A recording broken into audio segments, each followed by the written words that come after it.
Salutare, prieteni! Astăzi vă arăt ce mi-am cumpărat eu de la magazin.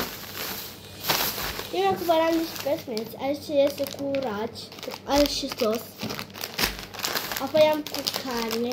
Vedeți, aici tot are sos, dar este diferit. Aici este cu somon și cașcaval. Cred că e sosul. Așa. Și o să respectăm și o să gustăm acest pesmeț. Dar dacă doriți să vedeți până la final acest videoclip cum gustă pesmeții, abonați-vă la canalul meu și dați like. Hai să începem. Am niște farfurii ca să pun.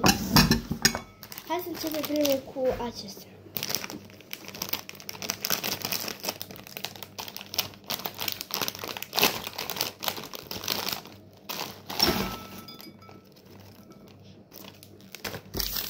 Dați sosul. Acesta este sosul. Să-l deschidem.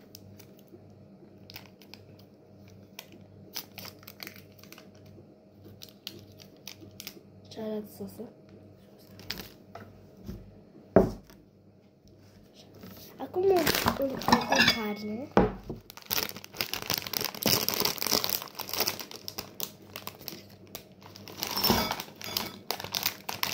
Acestea sunt diferite decât aceștia.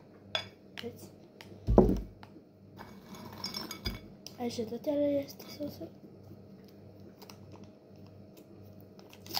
Aici este ketchup sau poate să fie altfel de sos.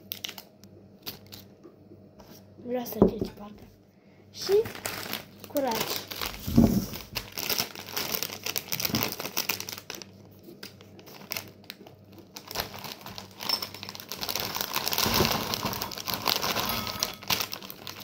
Aceștia sunt din nou cu pâinică de aceasta.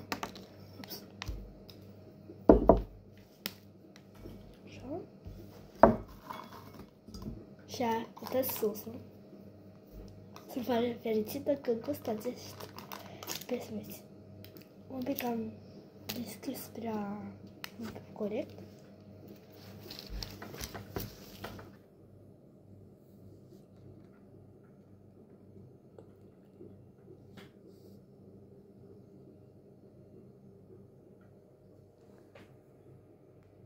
Acum vom gusta pe specii. O să alegem, desigur, pe aceștia.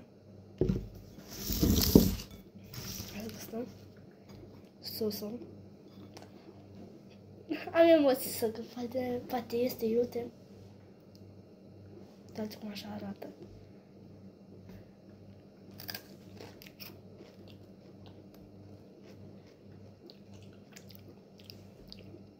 Aici are ketchup și încă ceva are, dar nu înțeleg ce are. Să sper că sunt un pic. Are și așa ardei afumați, parcă. Este bun. Acum o să vedem, nu știu, mă tin că astea sunt cu somon, cu aceștia.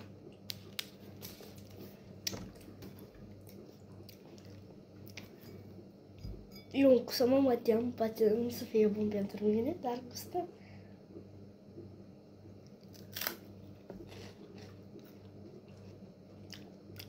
Are parcă maioneză și mărar. Da, se vede încă un pic, dar are și gust.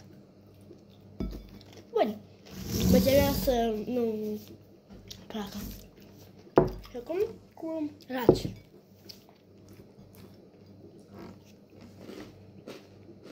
Acestea miroase un pic ca usturoi.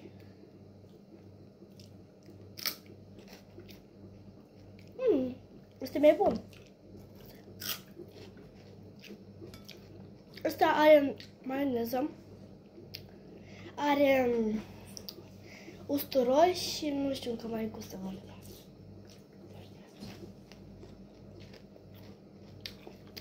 Și așa are gust verdeață.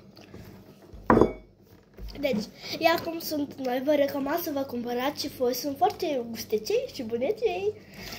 Și ei au costat 10 lei, nu sunt scumpi și au și, vă arăt încă o dată sosurile, ele sunt diferite. Fiecare are gustul lor.